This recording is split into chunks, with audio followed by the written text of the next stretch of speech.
Егер Қазақстан ұлттық құрамасының капитаны Асқат Тағыбергеннің мансабы баас қалай болса, дәлірек айтқанда ол мансабын Ақтөбе клубынан емес, шетелдік Элче клубынан бастаса, мансабы қалай өрбиді және қаншалықты сәтті болады, соны бірге анықтайтын боламыз.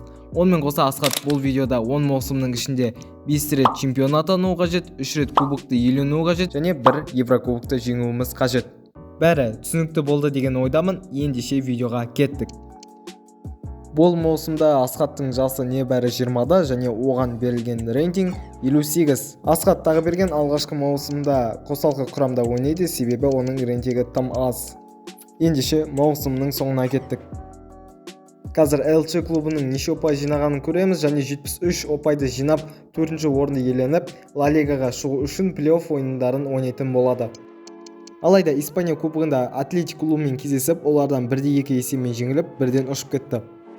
Ал плей-оффқа келсек, алғашқы қарсыластары Эйбар болып, оларды 3-1 есебімен тізе бүктіріп финалға өтті және финалда олар Тенерифе клубымен кездесіп, оларды 1-4 есебімен жеңді. Бұл жылы конференциялар лигасын Марсель жеңсе, Еуропа лигасын Байер клубы жеңді, ал Чемпиондар лигасын Реал Мадрид клубы. Осылайша Тағыберген бұл маусымда 3 ойынға қатысып, ешқандай нәтижемен көзге түспеді, бірақ өзіне 4 рейтингті қосты. Элче клубы ендігі маусымда Ла Лигада өнер көрсетеді, сондықтан да клубқа бір жақсы ойыншылар қажет, себебі бұл ойыншылар сәл әлсіздеу. Осылайша Элче клубы алғаш болып Севильяда өнер көрсететін Рамосты сатып алды. Рамос не дегенмен тәжірибесі зор ойыншы және оны 7 миллион 400 мың евроға сатып алды. Ал Элче сапына қосылған екінші ойыншы ол Валенсия шабуылшысы Хьюго Дуро атты ойыншы. Және ол ойыншы үшін 21 миллион евро төленді.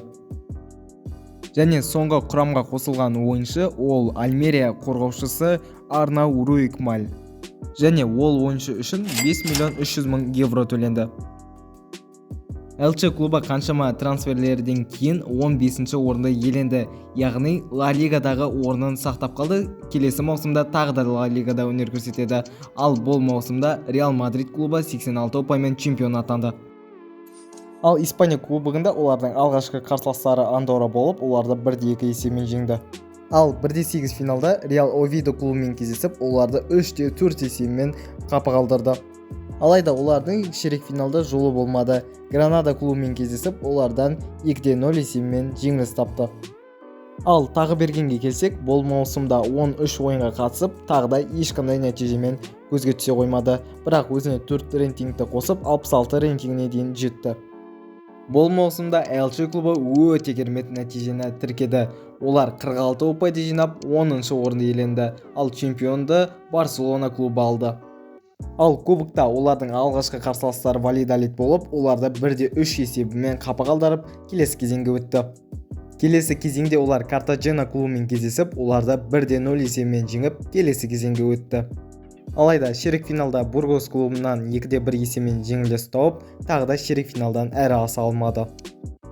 Асқат Тағыберген бұл маусымда 34 ойынға қатысып, 3 гол соғып, 1 голдық пас берді және өзіне 4 рейтингті қосып, 70 рейтингіне дейін жетті. Асқат Тағыбергеннің Элче сапындағы келісім шарты аяқталып, клуб ауыстыруды шешті және ол клуб швейцариялық Young Boys клубы. Тағыберген Элче сапында 3 жыл бойы өнер көрсетіп, ол жақта ешқандай трофейді иеленбегендіктен Испания чемпионатынан Швейцария чемпионатына ауысып отыр. Енді осы жақта барынша трофейлерді иеленуге тырысады. Young Boys клубы Тағыбергенге 14-ші номерді берді және Элче клубына Тағыбергенді сатып алу үшін 8 миллион евроны төледі.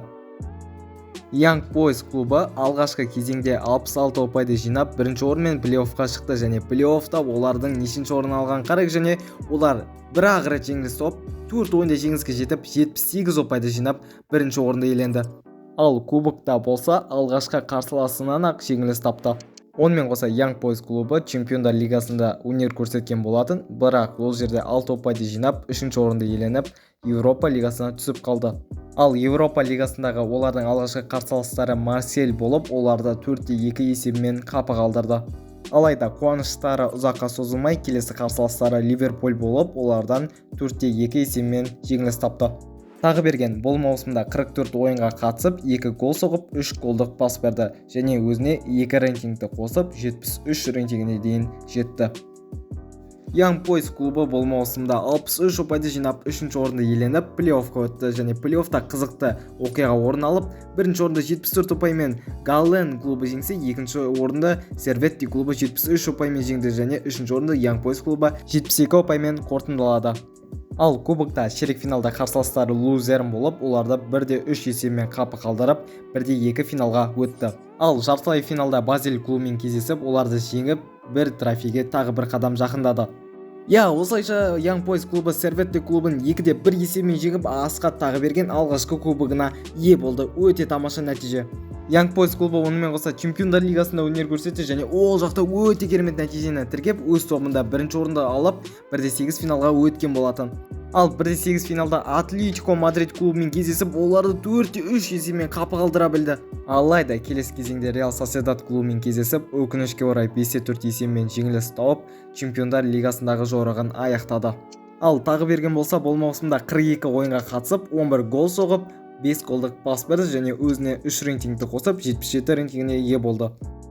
Осылайша Тағыберген Young Boys клубында керемет нәтижелерді көрсетіп, тағы да керемет клубқа ауысуды шешті және ол клуб Нидерландық PSV клубы.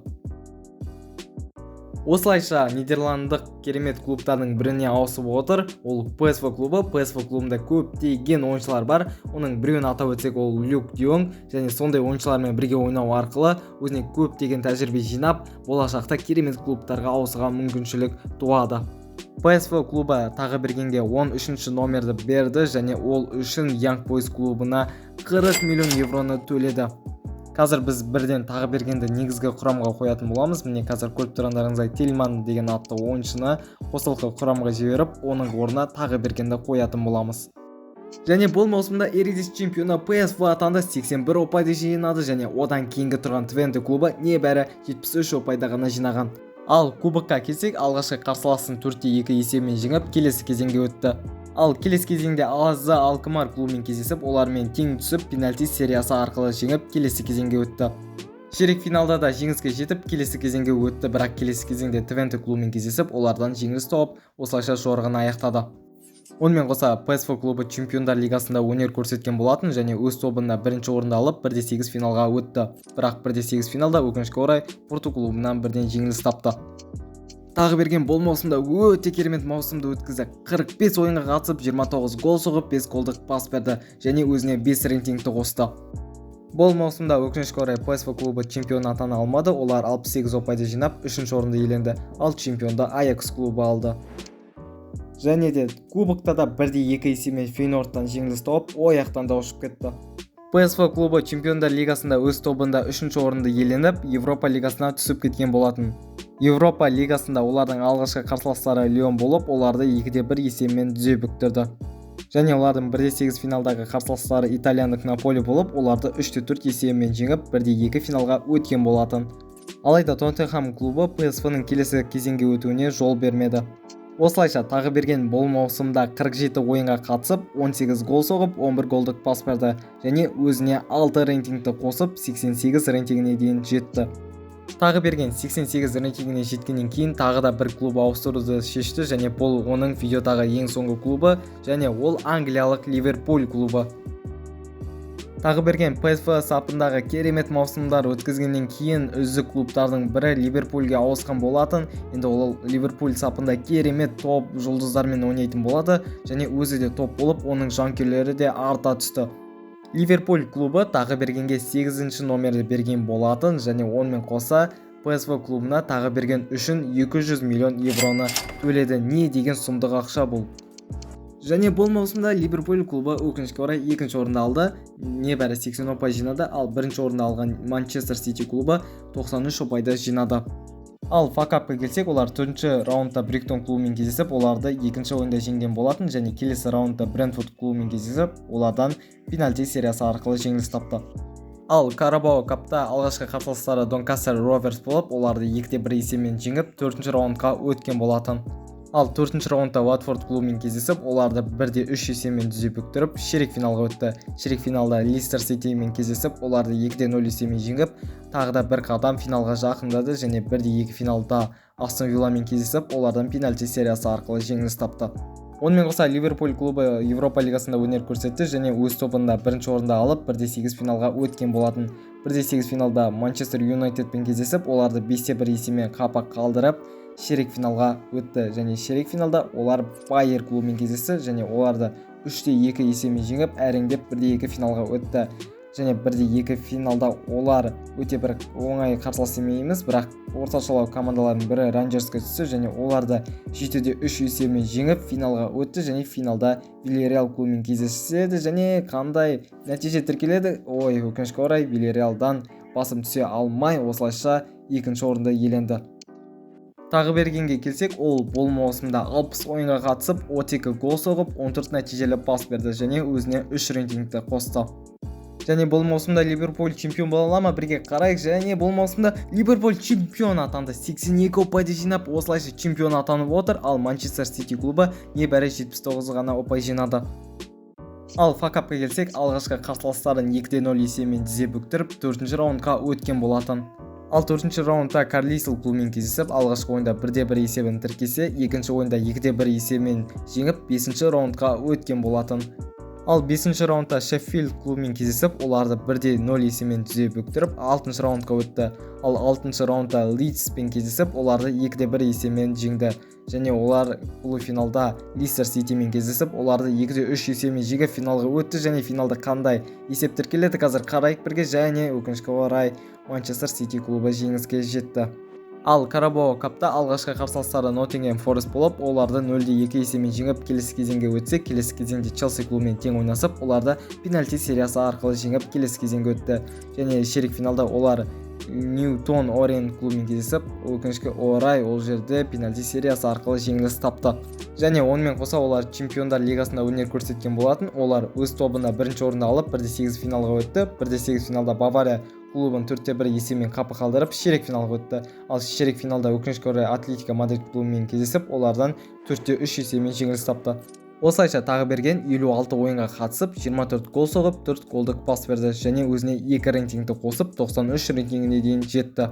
Бұл Асқаттың осы видеодағы ең соңғы маусымы және бұл маусымда Ливерпуль тағы да чемпион атанды. 79 ұпайды жинап чемпион атанса, одан кейінгі тұрған Манчестер Сити 76 ұпайды жинады. Ал факапқа келсек, олардың алғашқы қарсыластары Рейдинг болып, оларды 1-3 есемен тізе бүктіріп, 4-ші раундқа өтті. Ал 4-ші раундта Ватфорд клубымен кездесіп, оларды 0-3 есемен жеңіп, 5-ші раундқа өтті. 5-ші раундта өз қарсыластарын 3-1 есемен жеңіп, 6-ші раундқа дейін өтті және 6-ші раундта да өз қарсыластарын жеңе отыра жартылай финалға өтті және финалға бір қадам жақын және Арсеналды жеңіп финалға өтті. Енді өте маңызды және Ливерпуль клубы чемпион атанды, кубоктың егері атанды, өте тамаша, Челсиді жеңе алды. Ал Карабао капқа келсек, алғашқы қарсыластары Бригтон болып, оларды 1-4 есемен жеңіп, 4-ші раундқа өтті. 4-ші раундта олардың қарсыластары Тоттенхам болып, оларды пенальти сериясы арқылы өтті. Және ширек финалдағы олардың қарсыластары Ливерпульден 2-1 есемен жеңіліп, осылайша Ливерпуль жартылай финалға дейін өтті және жартылай финалда пенальти сериясы арқылы жеңіп, осылайша финалға шыққан болатын. Бұл жерде Манчестер Юнайтед негізі камбэк жасаған болатын, бірақ Ливерпуль бәрібірде пенальти сериясы арқылы өтті және финал қазір Манчестер Ситиге қарсы қазір бірге көретін боламыз және қандай есеп тіркелді қазір қараймыз. және бізде тағы да Ливерпуль клубы чемпион атанды. Манчестер Ситиде пенальти сериясы арқылы жеңіп, осылайша қатарынан 3 трофейді иеленді. Енді қазір біз Чемпиондар лигасын қарайтын боламыз.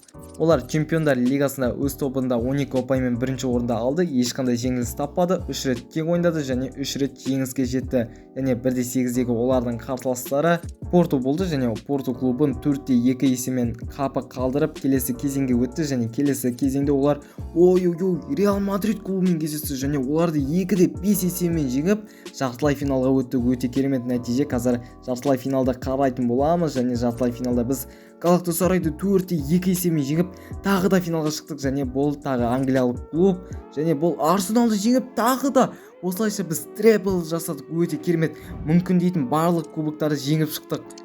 Ал тағы берген болса, бұл маусымда 60 ойынға қатысып, 33 гол соғып, 13 голдық пас берді және өзіне 3 рейтингті қосып, 96 рейтингіне дейін жетті. Бұл маусымда тағы берген Премьер лигада 36 ойынға қатысып, 18 голды соғып, үздіктердің қатарында 4-ші орында табылды.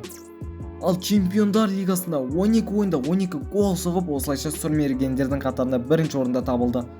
Осылайша Тағберген 10 маусымның ішінде 404 ойынға қатысып, 34 гол соғып, 56 голдық пас берді. Осылайша Тағберген 4 рет чемпион атанды, 3 рет кубокты иеленді және 1 рет Еврокубокты алды. Осылайша видео аяқталды. Соңына дейін көргендеріңізге рахмет.